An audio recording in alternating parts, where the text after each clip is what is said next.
세상에 떠도는 기묘한 괴담들. 첫 번째 이야기. 펜션 부엌에 있던 여자는 우리 엄마가 아니었다. 아버지가 손가락으로 가리킨 곳엔 나무로 만들어진 근사한 건물이 한 채 놓여 있었다. 저기가 바로 우리가 휴가 동안 머무를 집이었다. 저 펜션은 산의 중턱에 지어져서 삼면이 숲으로 둘러싸인 조망권도 아주 좋은 건물이었다. 더군다나 펜션 근처에는 강도 있어서 피서지로 안성맞춤이었다. 저런 좋은 펜션을 얻기란 아주 힘든 거라며 어머니와 아버지는 아주 좋아하셨다. 하지만 내가 아는 이야기는 조금 달랐다. 신경 쓰이니 깨름직하기도 했고 말이다. 펜션에 가는 동안 근처의 슈퍼에 들렀을 때다. 잠시 들러서 음료수를 사는데 대뜸 나에게 이렇게 묻는 것이었다. 처자 혹시 어디서 머물러? 나는 꺼르르 웃으며 조심스럽게 말하였다. 사실 이런 말하면 자랑으로 들릴까봐 부끄러웠다. 저기 저 산의 중턱에 있는 게 우리 펜션인데 저기서 머물러요. 그런데 아줌마의 표정이 조금 어두워졌다. 그러면서 반색을 하면서 쳐다보았다. 갑자기 표정이 달라지니 나도 살짝 놀랐다. 그 슈퍼 아줌마는 나를 보면서 천천히 고개를 위아래로 저으며 나에게 거스름돈을 거슬러 주었다. 아줌마는 갑자기 나에게 이런 말을 하였다. 그때 아주머니의 표정이나 말투는 매우 진지했고 때론 뭔가 심오했다. 거기가 싸게 나온 거엔 다 이유가 있는데. 아무튼 조심해. 나는 가볍게 웃어넘기며 가게를 나섰지만 차에 올라타 맨션 앞에 도착했을 땐 뭔가 불길하다는 느낌이 확 오게 되었다. 뭔가 보이지는 않지만 이상하게 맨션 주변이 약간 어두워 보였다. 겨우 점심쯤 됐을 때인데 말이었다. 나는 별장에 짐을 풀고 다시 차를 타고 강에서 실컷 놀았다. 실컷 물장구를 치다 보니 깨름직한 기분을 잠시 잊을 수 있었다. 하지만 다시 별장에 왔을 땐 내 피부 위로 안 좋은 느낌이 엄습했다. 평소엔 이러지 않았는데 말이다. 하지만 부모님과 동생은 그것을 모르는 듯 마냥 즐거워 보였다. 생각해보니 괜히 쓸데없이 그런 얘기를 들어서 신경 쓰는 듯 했다. 처음이라 기분 탓이겠지. 그런데 오늘은 많이 놀아서 조금 피곤했다. 나는 거실에 소파에 앉아서 TV를 보다가 먼저 안방의 침대에 올라와 잠을 청하게 되었다. 침대에 눕고 나니 잠이 순식간에 들이닥쳐 금세 빠져들었다. 그렇게 깊은 수면 속에 들었을 때였다. 꿈속인지 바깥인지 모르겠지만 무언가 바닥을 손가락으로 두드리는 소리가 들려왔다. 게임의 버튼을 연타하듯 그 소리는 연속으로 들려왔다. 그 소리는 점점 내 귓속을 자극했고 결국 난 잠에서 깨게 되었다. 그런데 뭔가 눈을 뜨면 안 될 것 같은 기분이 들었다. 눈을 뜨면 내 위에 바로 무언가 노려보고 있을 것 같고 그리고 무엇보다 이 이상한 소리가 내 방에서 나는 소리 같았다. 몸은 움직일 수도 없고 긴장감에 흐르는 땀은 이상하리만큼의 한기에 모두 얼어붙었다. 이상한 소리는 쉬지 않고 들려왔고 나는 마침내 슬며시 눈을 뜨게 되었다. 그러자 거짓말처럼 소리는 뚝 끊겼다. 몸을 일으켜 세워 주위를 둘러보았지만 아무것도 없었다. 나는 꿈을 꿨나 생각하고 물을 마시러 거실로 나왔다. 거실에는 이제 슬슬 잠자리 들려는 가족들이 소파에서 막 일어나고 있었다. 나는 물을 마시고 다시 안방의 침대에 누웠다. 밖은 불이 꺼졌고 엄마가 들어와 한 침대에서 자게 되었다. 엄마는 금세 잠이 들었지만 나는 이리저리 몸을 뒤척이며 좀처럼 잠에 들 수가 없었다. 그런데 반쯤 열린 방문 너머론 거실이 바로 보였는데 거기 누군가 서 있었다. 동생이 물을 마시러 나온 것 같았는데 뭔가 이상한 점을 금세 눈치챌 수 있었다. 비록 어두워서 잘 보이지 않았지만 거실에 있는 사람은 머리카락이 허리까지 닿아 있었다. 순간적으로 온몸이 전율에 휩싸였다. 저게 뭐지? 알 수 없는 생각들이 머리에 가득 찰 때 그때 여자가 고개를 돌려 나와 눈을 마주치고 말았다. 나는 그대로 몸이 얼어붙어 그대로 지켜볼 수밖에 없었다. 어둠 속에서도 살쾡이처럼 빛나는 저 눈. 순간적으로 직감하였지만 왠지 사람이 아닌 느낌이 들었다. 저 여자는 나와 그렇게 눈이 마주치고 얼마 안 있어 서서히 내가 있는 방으로 다가왔다. 나는 고개를 이불 속으로 파묻고 엄마를 껴안았다. 그런데 이 풍성한 머리카락의 느낌. 우리 엄마는 단발인데 다드드드 하고 뭔가 뒤틀리는 소리가 들려왔다. 그것도 바로 앞에서 말이다. 조금 고개를 들어보니 엄마라고 생각하고 껴안았던 사람은 엄마가 아니었다. 여자는 어둠 속에서 희죽희죽 웃으며 나를 보고 비웃듯이 쳐다보고 있었다. 나는 외마디 비명을 지르며 그대로 정신을 잃었다. 깨어나 보니 꿈이었다. 엄마는 놀란 듯이 나를 보고 있었다. 나는 치밀어 오르는 울음을 참지 못하고 엄마를 껴안고 잠에 들었다. 한참을 자다 일어나 보니 정오가 된 상태였다.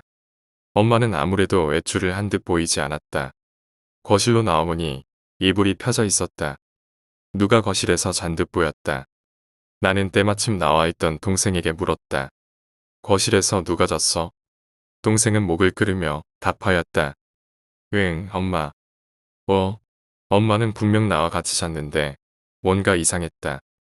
나는 얘가 착각을 하나 싶어 다시 한번 되물었다. 여기서 엄마가 잤다고? 엄마는 나하고 잤는데? 그러자 동생은 나를 이상한 표정으로 쳐다보면서 퉁명스럽게 답하였다.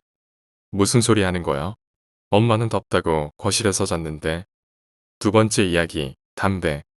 각종 질병의 원인이 되며 특히 임산부와 청소년에게 해롭다는 담배. 흡연으로 인한 폐암 및 각종 호흡기 질환 등 심각한 질병으로 사망하는 사람들은 부기지수로 늘어만 가는 판국에 아이러니하게도 흡연자의 수는 날로 늘어만 갔다. 주기적으로 오랜 세월 흡연하게 되면 위에서 언급한 바와 같은 큰 질병이 발병하지 않더라도 평균 수명이 줄어든다는데 당사자들에겐 오직 현재만이 중요한 듯 그낼 생각 따윈 안중에도 없었다. 아마 누군가 자신의 목숨을 노리고 쫓아온다면 흡연으로 인한 체력 저하로 칼부림을 당할 확률도 올라갈지 모르는 일이다. 그러던 어느 날 인터넷에 공공장소에서 흡연 금지라는 제목으로 하나의 동영상이 올라왔는데 영상의 내용은 충격 그 자체였다. CCTV를 복사한 파일인지 누군가 숨어서 찍은 건지 화질이 그리 선명하진 않았는데 영상에는 한 남자가 화장실에서 담배를 꺼내 물고 소변을 보면서 시작된다. 담배에 불을 붙이는 것까지는 확인할 수 있었는데 얼마 지나지 않아 미친 듯한 속도로 타들어가는 담배를 볼 수 있었고 남자는 갑자기 가슴을 움켜잡고 고통스러운 얼굴로 쓰러지면서 끝이 난다. 이를 확인한 네티즌들은 흡연이 저렇게 무서운 거였나? 조작된 거 아님? 혹시 저게 스너프 필름 같은 건가? 등과 같은 댓글들을 달아댔고 내인년 실시간 조회수 1위를 차지하는데 까지는 그리 오랜 시간이 걸리지 않았다. 현수야 이거 봤냐? 요즘 검색 순위 1위잖아 이거. 아 그거. 옛날에 봤지. 넌 그걸 이제야 보냐 하여간 둔에서는. 내가 너무 빠른 거거든. 근데 이거 댓글 장난 아니다. 벌써 1767개째네. 쩐다. 내 이름은 박주석 21살의 평범한 대학생이다. 지금 나와 있는 현수란 녀석은 고등학교 친구인데 운 좋게 같은 대학에 들어가게 된 연희로 더욱 가까워져 매일같이 붙어 다니고 있었다. 우리는 고등학교 때부터 공통점이 하나 있었는데 그건 호기심이 남달리 많은 것과 담배 없인 못 사는 종족이라는 것이다. 고1 때부터 피게 된 담배는 성인이 되어 악마의 루트가 아닌 정식 루트로 구할 수 있게 되자 더욱 늘어갔고 그렇게 하루에 2갑은 우습게 피던 우리였다. 뭐라? 현수야 지금 새로 댓글 하나 더 달렸는데 이건 야야 이거 봐봐. 뭔데 그래? 영상 속의 장소 어딘지 알아요. 서울시 영등포구 여의도동 171-3 담배랑 술이랑이라는 호프집입니다. 오 우리 집이랑 꽤 가까운 곳이었네. 새로운 댓글에 흥미가 가는 듯 현수는 호기심이 일었는지 꽤 진지한 반응을 보이고 있었고 그걸 놓칠 내가 아니었다. 우리 저기서 술 한잔 할까? 뭐? 저기가 확실하다는 증거도 없잖아. 아니면 어때 밑자야 본전이지. 가자 가자 내가 쏜다. 네가 정 쏘고 싶다면야 근데 좀 찜찜하긴 하다. 찜찜하긴 얼마 전엔 흉거도 가자던 놈이 결국 안 갔잖아 그래도. 기나긴 설득 끝에 녀석과 난 서둘러 옷을 챙겨 입고 그곳으로 향했다. 어차피 여름방학 중이었고 할 것도 없는 데다 유독 호기심이 많았던 우리였기에 지하철을 타고 금세 도착한 우리는 얼마 지나지 않아 영상 속의 그곳을 찾을 수 있었고 서둘러 발걸음을 재촉했다. 문에 달려있는 요란한 종소리가 가게 안에 울려 퍼졌다. 종업원은커녕 휑하니 비어있는 테이블을 보자 이곳이 맞긴 한가 외암마저 들게 만들었지만 이왕 온 거 좀 더 주의 깊게 관찰할 요령으로 우리는 적당한 자리에 앉았다. 자리에 앉자마자 우리는 익숙하게 담배를 꺼내 입에 물었고 불을 붙이려 하고 있었다. 손님 여긴 그만입니다. 담배는 화장실에서 태우시죠. 갑자기 어디서 나타났는지 여종업원 하나가 우리 앞에 서 있었고 너무 놀란 탓인지 불을 붙이려던 라이터에 손을 대어버린 난 비명을 질렀다. 아 뜨거워. 그런 내가 참 바보 같아 보였는지 현수 녀석은 뭐가 그리 좋은지 실실 웃고 있었다. 주문하시겠습니까? 이어 들려온 종업원의 목소리에 화들짝 또 한 번 놀란 난 헛기침을 하며 간단한 안주와 술을 시켰다. 종업원이 메뉴판을 들고 사라지자 숨통이 좀 트인 난 더욱더 담배 생각이 절실했기에 자리에서 일어나 화장실로 향했다. 화장실에 들어서자 엄청나게 싸한 느낌의 오한이 들었지만 담배는 태워야겠기에 자연스럽게 아까 피려다 만 담배 한 개비를 입에 물고 불을 붙였다. 이제 좀 살겠네. 화장실의 구조는 영상에 나왔던 것과 매우 흡사했고 영상에 사내가 서 있던 장소가 문득 지금 서 있는 곳이란 생각이 들자 무서운 생각이 머릿속에 가득해지기 시작했다. 한편으론 괜히 왔다는 생각도 들었고 점점 온몸에 돋는 소름 끼치는 감각은 더해져만 갔다. 서둘러 밖으로 나가려는 순간 정면에 걸려있는 거울에 비친 내 모습을 확인한 난 의식을 잃을 수밖에 없었다. 이 새끼 똥이라도 싸나. 화장실에 간 지 10분이 지나도 주석이 오지 않자 짜증이 났던 현수는 담배도 필 겸 자리에서 일어나 화장실로 발걸음을 옮겼다. 푸르스름한 조명에 을씨년스러운 분위기를 자아내는 화장실에 도착한 현수는 주머니에서 담배를 꺼내 입에 물었다. 거참 화장실 한번 무진장 으스스하구만. 익숙한 손놀림으로 불을 붙인 현수는 화장실 칸마다 발로 차며 주석을 찾기 바빴다. 야, 똥 좀 그만 싸고 쳐나와. 마지막 칸에 도달했을 때 문이 잠겨있는 걸 확인한 현수는 안에 누군가 있음을 알아차렸고 그게 주석일 거라 생각한 현수는 갑자기 장난이라도 치렸는지 입가에 사악한 미소를 짓고 있었다. 형님이 물대포 맛을 한번 보여주마. 재빨리 세면대 앞으로 가서 물을 틀기 위해 손잡이를 올리던 현수는 물고 있던 담배가 미친 듯한 속도로 타들어감에 놀라 무심결에 거울에 비친 자신의 모습을 보고는 의식을 잃었다. 천장에 거꾸로 매달려 자신의 얼굴에 찰싹 달라붙어 물고 있는 담배를 같이 빨고 있던 존재를 현수는 죽어서도 잊을 수가 없었다. 세 번째 이야기, 남자. 대부분의 사람들은 편견이란 것에 의존한 채 살아간다. 덤벙거리거나 털털한 성격인 여자들한텐 넌 여자애가 그게 뭐니? 라든가 겉모습이 못생기면 성격까지 더럽다던가 성격이 착한 것마저도 바보같이 그렇게 술에 빠져서만 세상 어떻게 살래? 라고 대학교도 졸업 못하고 취업이 가당키나 해. 이제는 당연한 일이 되어버린 학력 문제는 말할 필요도 없다. 사람 개개인의 성격 장점 특징 등을 고려하지 않은 채 단순하게는 생긴 것부터 시작해 학벌까지 이어지는 이 콤보는 하루아침에 생겨난 일은 아닐 테지. 마치 하나의 공통적인 이미지를 머릿속에 세뇌시켜 놓은 그 모든 사람들은 열이면 열, 백이면 백, 똑같은 말만 되풀이한다. 로봇처럼. 그리고 그런 로봇이 되고 싶어 안달나는 사람도 분명 있겠지.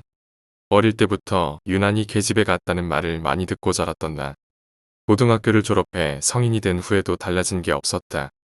남자임에도 불구하고 비리비리 말라비틀어진 몸매는 사문 여자들이 꿈꾸는 몸매에 가까웠고 그건 아무리 많이 먹어보아도 살이 찌지 않는 체질 덕분이기도 했다. 어릴 때부터 누나들 틈에서 계집애처럼 자란 탓에 힘쓰는 일은 별로 해본 적도 없었고 심지어 막내라는 타이틀 덕분에 그런 일이 생기지도 않았다. 그렇다고 먹고 자고 놀기만 한 건 아니었다. 나름 또래 친구들처럼 되고 싶은 마음에 큰맘 먹고 헬스장에 다니면서 보충제의 닭가슴살로 근육량을 늘려보려 하기도 했었고 힘든 아르바이트를 도맡아 해보기도 했다. 그러나 그럴 때마다 내게 돌아오는 건 남자 새끼가 재수없게 계집애 같다는 말뿐. 그 어떤 것도 나아지지 않았다. 한 번은 택배 아르바이트를 하던 때였는데 좋기 8kg은 되어 보이는 커다란 화물을 옮기고 있었다. 이를 악물고 안간힘을 써보았으나 손목이 시큰거리는 통증에 놓치고 말았고 화물은 보기 좋게 바닥을 나뒹굴었다. 이를 보시곤 배송기사 아저씨가 일의 속도로 달려와 나를 나무라시더니 남자 새끼가 뺀질거리며 엄살 부린다는 중얼거림에 그날로 그만둬 버리기도 했다. 나름 한다고 노력하는데 힘이 안 따라주는 걸 가지고 사람들은 모두 다 한결같이 불성실한 사람 취급함에 따라 점점 지쳐가고 있던 나는 어느 날 날아온 영장에 군에 입대하게 되었다. 군생활은 사회에서와는 비교도 안 되는 지옥이었다. 사회에서조차 알아주지 않았던 걸 군에서 알아줄 리 만무했었고 우여곡절 끝에 2년이란 시간은 훌쩍 지나 전역하게 되었다. 군대를 전역하고 나서도 별달리 달라진 게 없었던 나는 문득 지금껏 사람들이 내게 했던 말들이 가슴 한편에 상처가 되어 크게 자리 잡고 있음을 알게 되었다. 어떻게 해서든 미래를 위해서 더 이상 이렇게 살아선 안 된다는 생각에 더욱더 필사적이었다. 남자가 그것도 못해? 남자 새끼가 몸살은 뺀질뺀질하게 생겨가지고 눈땡이나 부리겠네. 그거 하늘 못 들어. 그래가지고 사회생활 하겠냐? 가슴에 사무쳤던 말들이 사실이 아니라는 걸 증명해야 했기에 어쩔 수 없는 선택이었다. 일단은 학교부터 복학해 아르바이트부터 시작한 나는 웬만한 고통 따위는 안중에도 없었다. 한 번은 한겨울의 전단지 아르바이트를 장갑도 안 끼고 영하 20도의 날씨에 했다가 손에 동상이 걸린 적이 있었다. 손이 갈라져 진물까지 나오는 상황이었으나 주변의 시선을 의식해 애써 태연하게 넘어갔다. 남자 새끼가 동상 갖고 엄살은이란 말을 듣긴 싫었으니까 그렇게 최대한 남들 앞에선 강한 척하며 약한 모습 따위 보이지 않으려 필사적이었던 난 갑자기 찾아온 아버지의 사업 실패로 졸지의 가장이 되어버렸다.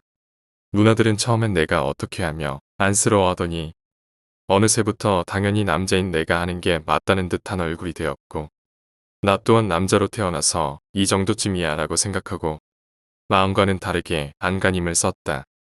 빚을 갚기 위해 학교는 휴학하고 하루에 3시간만 자며 아르바이트에 매달렸고 그렇게 악착같이 벌어도 내 수중에 남는 돈은 한 푼도 없었다. 심지어 담배값마저 없었다. 주변 사람들이 바라는 남자다운 믿음직한 내가 되고 싶었기에 그래도 난 포기하지 않았다. 그러던 어느 날 편의점 야간 아르바이트를 하고 있는 날이었다.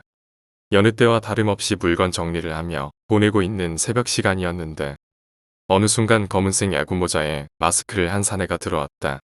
들어오자마자 다짜고짜 돈부터 담으라며 흉기로 위협하는 사내의 등장에 얼굴은 새파랗게 질려갔고 부랴부랴 돈을 챙겨 담고 있었다. 그런데 문득 지금까지 내가 왜 이렇게 악착같이 살아왔는지 깨닫게 되었고 지금 이 상황에서 내가 저 사내를 제압하지 못한다면 그건 내가 바라는 나의 모습이 아니겠다는 생각에 도달하게 되었다.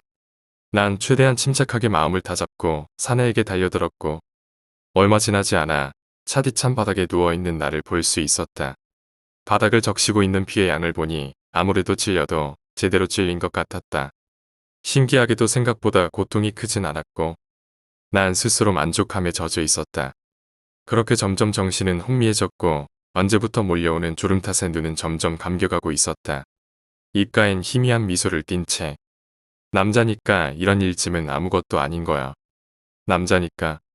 네 번째 이야기, 엘리베이터. 학교에 가려고 엘리베이터에 탔을 때였어요. 아침 이른 시각이라 엘리베이터에는 저 혼자뿐이었습니다. 엘리베이터는 1층을 향해 천천히 내려가고 있었어요. 4층, 3층. 그런데 문득 번호판을 보니 1층에 불이 들어와 있지 않았습니다. 저는 분명히 탈 때 1층을 눌렀습니다. 누를 때 나는 소리인 삑 소리도 분명했고요. 그리고 제 눈으로 불이 들어온 것도 확인했습니다. 그런데 눌러져 있지 않더군요. 모든 엘리베이터들이 다 그렇겠지만 눌렀던 층을 다시 한번 누르면 불이 꺼지면서 취소가 되게 되어 있습니다. 그렇다면 제가 누른 뒤에 누군가 1층 버튼을 다시 한번 누른 게 되는데 저는 그때 혼자 타고 있었습니다. 엘리베이터도 멈춰져 있었던 것을 탄 거고요. 그렇다면 그저 단순한 오작동이었을까요?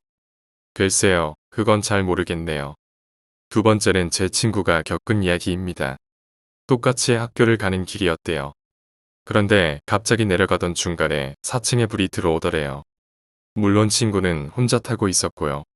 제 친구는 그 당시 아파트에 이사 온 지 얼마 안 되어서 그냥 누가 4층에서 버튼을 눌렀나 보다라고 생각했다고 합니다. 그래서 지각하게 생겼는데 짜증 난다고 생각하고 있었고요. 어김없이 4층에서 엘리베이터가 멈췄습니다. 그런데 아무도 없는 거예요. 제 친구는 그냥 별 생각 없이 누가 장난치려고 눌러놨다고 지각하게 생겼다고 그렇게 생각하면서 문 닫힌 버튼을 눌렀다고 합니다. 그리고 그날 학교에 가까스로 지각을 면해서는 친구에게 그 얘기를 했다고 해요. 장난친 게 누군지 걸리기만 하면 가만히 안 둘 거라고. 그런데 그 친구는 놀라면서 한마디 했다고 합니다. 그런데 안에 불이 들어오는 건 안에서 눌렀을 때 들어오는 거잖아. 그러니까 혼자 타고 있는 줄 알았던 엘리베이터에 누군가가 있었고 10시 4층 버튼을 누른 뒤 문이 열리자 4층에서 내렸다는 말이 되겠죠. 대체 같이 타고 있던 무언가는 무엇이었을까요? 마지막은 중3 때 제가 겪은 이야기입니다. 유난히 더운 여름이었습니다. 그때에는 학교에 에어컨도 없었으니까. 그래서 친구랑 같이 학교 앞 문방구에서 꼭 파는 슬러시를 사 먹고 집에 가고 있었습니다. 가다가 너무 더워서 잠시 신축한 아파트 건물에 들어갔었어요. 그 건물이 저희 집이었습니다.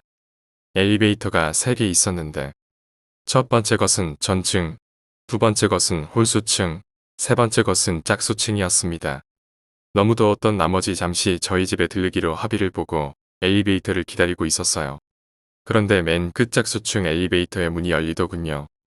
저희 집은 홀수층이기 때문에 탈까 말까 고민하고 있었어요. 엘리베이터마다 다 같겠지만 저희 집 엘리베이터에도 거울이 3개 있습니다. 양옆과 뒤쪽이요. 거울을 통해 구석에 얼굴을 대고 서 있는 남자가 보였습니다. 어차피 짝수층이고 사람도 타고 있는데 괜히 저희가 타면 더 늦게 집에 도착하잖아요. 그래서 탈까 말까 하다가 엘리베이터 안에서 풍기는 냉기의 유혹에 못 이겨 타기로 마음먹고 엘리베이터를 향해 걸어갔습니다.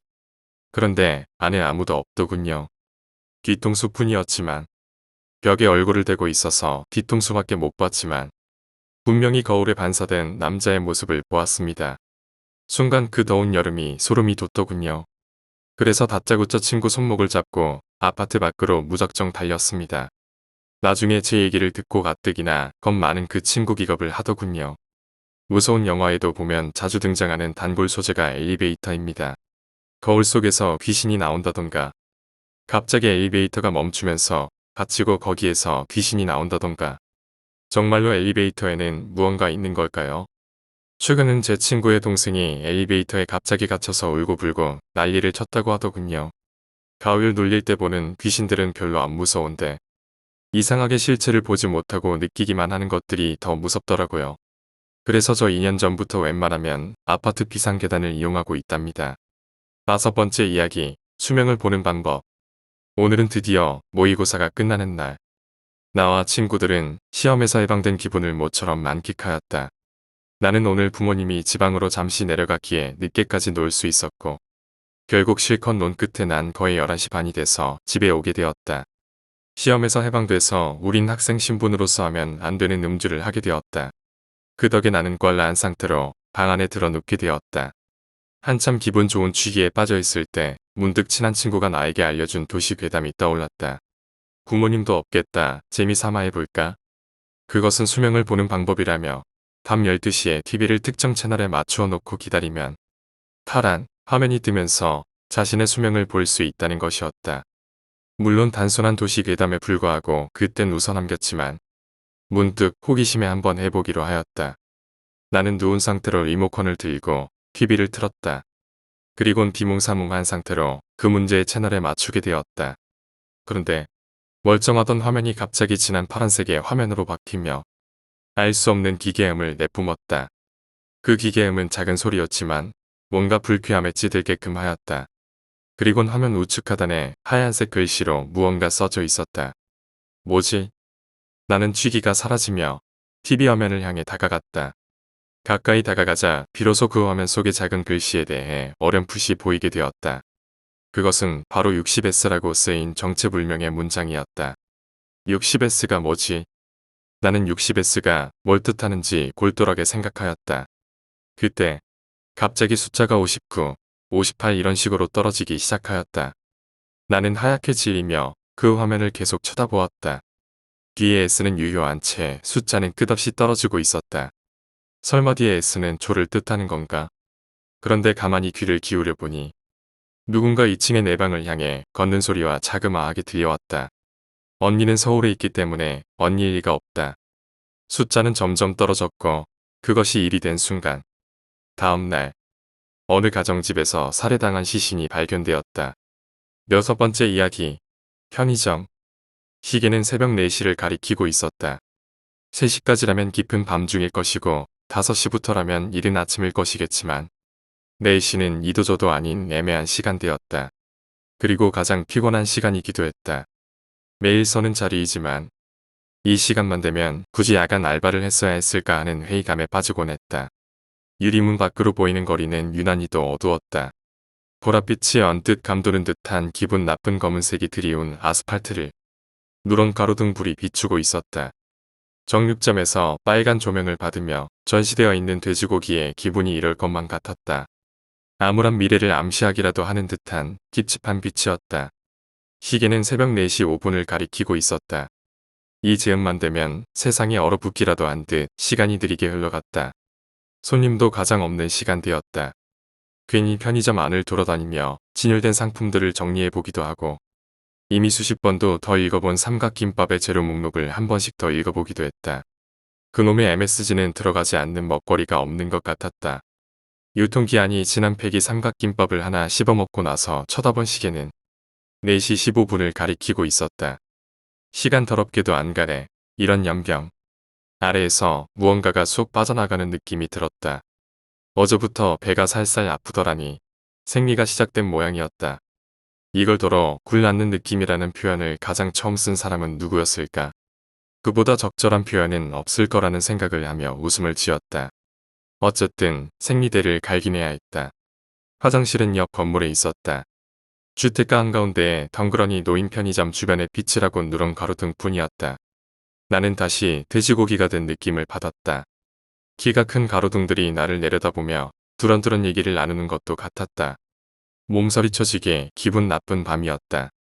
아이 시발 많이도 나왔네. 시꺼먼 피가 속옷까지 번져 있었다. 바지가 검은색이라서 다행이었다.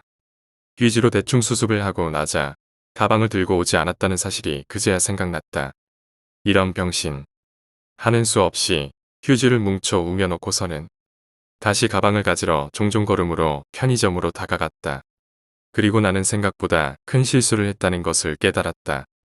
가방에는 생리대뿐만 아니라 편의점 열쇠도 들어있던 것이다. 자리를 비우면서 문을 잠글 생각조차 안 하다니 도둑이라도 들었으면 큰일이었다. 다행히도 편의점은 무사했다. 카운터 아래 구석에 던져놓은 가방을 꺼내고는 곧바로 편의점 밖으로 나왔다. 휴지 뭉치는 불편할 뿐더러 쉽게 젖을 것이기 때문에 서둘러야 했다. 서두르는 와중에도 문을 잠그는 것은 잊지 않았다. 한 번 실수로 잊은 것에 양심의 가책이라도 드는 모양이었다. 문단속까지 철저하게 한 후 다시 화장실로 향했다. 키가 큰 가로등들은 역시 날 돼지고기 쳐다보듯 내려다보고 있었다. 그래 난 안심살이다 새끼들아. 휴지는 온통 시뻘겋게 변해 있었다. 빼내는 손에도 피가 묻어 나왔다. 어쩌자고 소형을 챙겨온 거지. 오늘따라 일이 더럽게도 안 풀리는 것 같았다. 다시 편의점으로 걸어가는 길이 괜히 길게 느껴졌다. 네네, 안심사 행차여. 가로등 새끼들아. 편의점 앞에 도착해서 유리문을 밀고 들어갔다. 카운터 아래에 가방을 던져놓고 가니 의자 위에 털썩 앉았다. 아 씨발. 오늘따라 너무 피곤했다. 그날이라서 신경도 예민해져 있었는데 여느 때였으면 찾아왔을 복통이 없는 것만은 다행이었다. 요새 너무 무리하는 건가? 항상 피곤하고 정신도 놓고 다니는 것 같고 아까도 문 잠그는 것도 까먹었었잖아. 좀 쉬어야 하나? 알바 때려치울까? 그래도 다시 나갈 땐 문 확실히 잠갔으니까. 잠깐만. 내가 방금 들어올 때 가방에서 열쇠를 꺼냈던가? 아니었다. 나갈 땐 몇 번이나 확인까지 하며 확실히 문을 잠갔었다. 그런데 들어올 땐 문이 열려 있는 상태였다. 열쇠를 꺼낼 생각도 없이 그냥 문을 열고 들어왔던 것이다. 유리문은 위아래가 금속 재질이었고 열쇠 구멍은 아래쪽에 있었다. 잠긴 문을 열기 위해선 밖에서 열쇠로 열던가 안에서 자물쇠를 돌리는 방법뿐이었다. 점장이 지금 시간에 편의점에 올 리도 없었고 누군가가 편의점 안에 있다가 나갔다는 것 외에는 다른 가능성이 없었다. 가슴이 철렁 내려앉았다. 그렇다는 말은 내가 두 번째로 나오면서 문을 잠글 때 누군가가 편의점 안에 있었다는 것이었다. 그 누군가는 아마 도둑일 것이다. 내가 첫 번째로 화장실에 다녀온 틈에 편의점 안으로 들어왔다가 내가 갑자기 들어오자 미처 도망가지 못하고 편의점 안 어딘가에 숨어 있었을 것이다. 그리고 내가 문을 잠그고 다시 화장실에 갔을 때 숨어있던 곳에서 나와 문을 열고 도망쳤겠지. 짧은 시간이었지만 이 좁은 공간에 범죄자와 같이 있었다는 사실에 소름이 끼쳤다. 정말로 큰일을 당했을지도 모르는 일이었다. 아무 일도 없던 것에 감사하며 가슴을 쓸어내렸다. 도둑이 여기서 무슨 짓을 하고 갔는지 확인해야겠다는 생각에 카운터 한쪽에 놓인 CCTV 화면 앞으로 가서 조금 전으로 시간을 돌려보았다.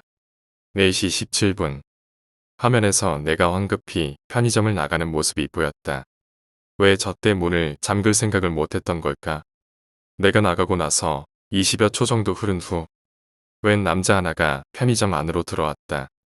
다시 한번 온몸에 소름이 쫙 끼치는 기분이었다.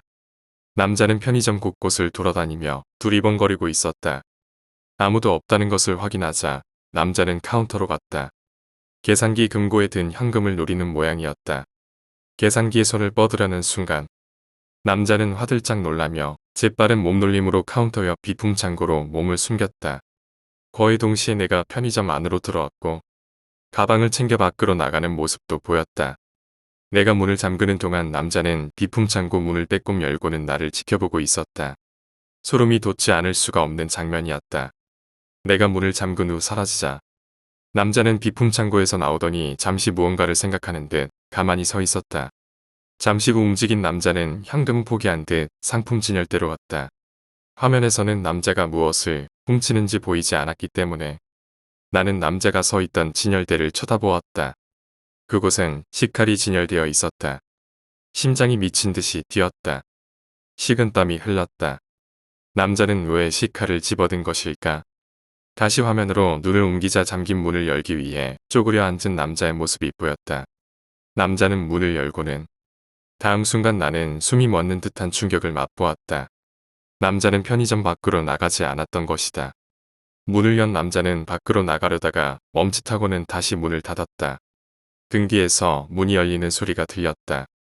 비품창고의 문이다. 문을 닫은 남자는 훔친 식칼의 포장을 벗기며 다시 편의점 안으로 들어와 비품창고 안으로 들어갔다. 몸이 얼어붙은 듯 했다. 아무것도 할 수 없었다. 가죽 장갑을 낀 거대한 손이 내 입을 덮쳐왔다. 남자는 훔쳐간 식칼을 나의 목에 들이댔다. 7번째 이야기, 강박증. 나는 31의 백수 여자 사람이다. 주변 친구들은 번듯한 대학을 졸업하고 직장 생활을 하며 평범한 일상을 보내다 결혼을 해 하나의 가정을 꾸리고 있었건만 난 반듯한 남자는 고사하고 번듯한 직장조차 없어. 언제나 주변의 눈총은 따갑기 그지없었다. 찢어지게 가난했던 집안 탓도 있었지만 그건 학창시절 이야기일 뿐.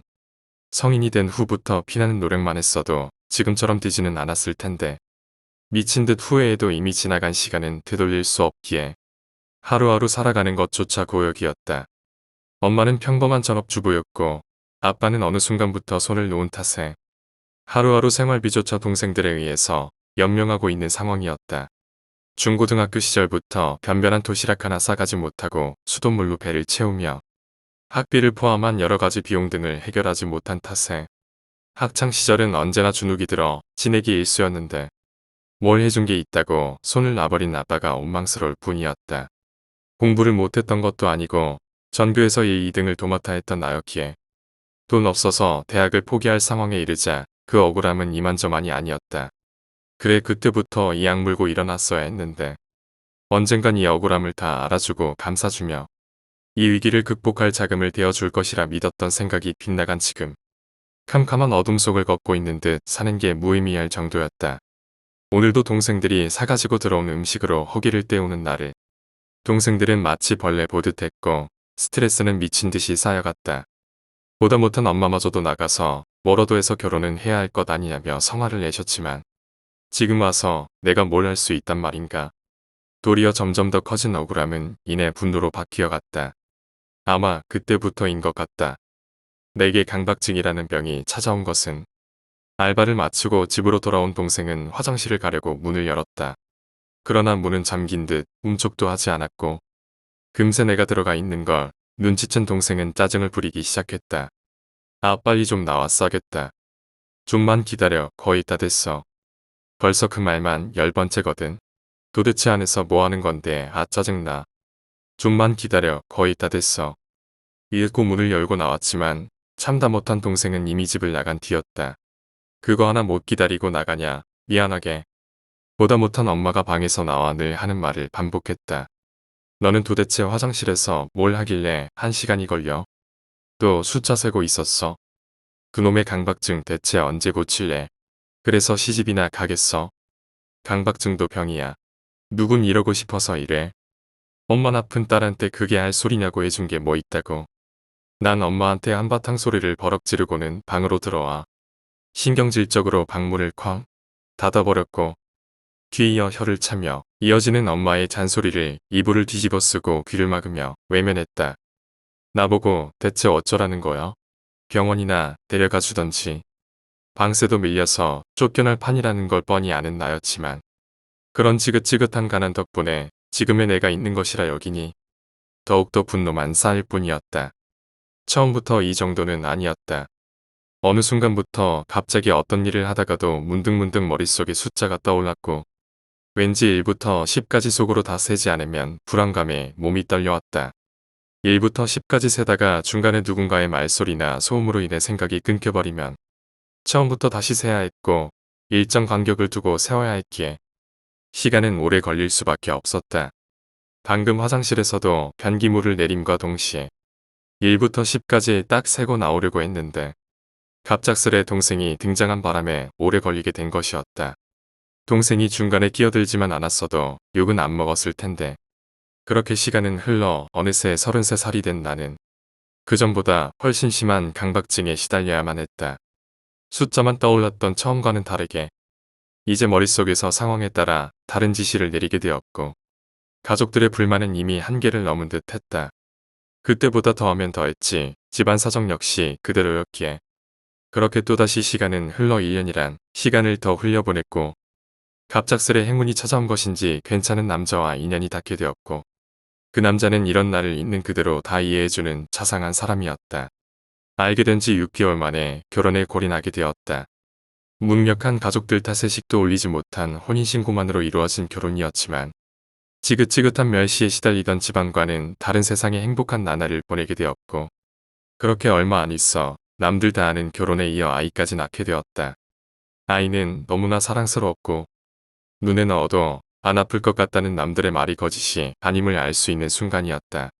아이를 낳고 진짜 엄마가 된 나는 지금껏 부모님께 경제적인 능력 하나만으로 못되게 굴었던 시간들이 너무 죄송했고 동생들에게도 변변치 못한 큰딸로 너무 부담을 준 것이 미안했다.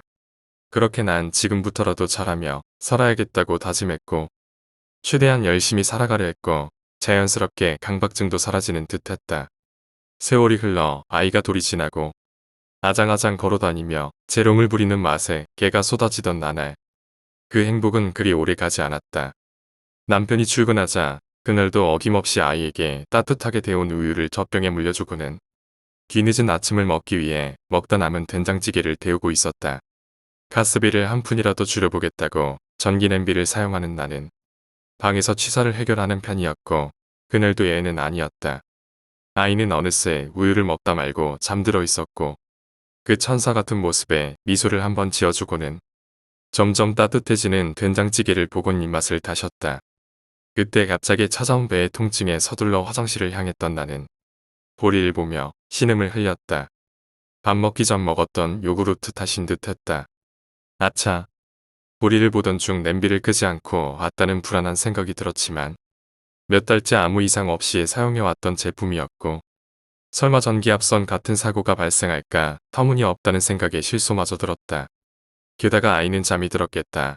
아이가 만질 염려 또한 없다는 생각에 마음 편히 보리를 이어보려 하는데 갑자기 불현듯 머릿속에 익숙한 감각이 찾아왔다. 강박증이었다. 아이 낳고부턴 이런 일이 없었는데 한동안 잠자마다 찾아온 감각에 어느샌가 변기물도 내리지 못하는 상황까지 이르게 되어 방 안의 상황은 까맣게 잊고 있었다. 그리고 방 안에선 그렇게나 안심했던 전기냄비의 코드로부터 미약한 소리가 은은히 퍼져가고 있었다.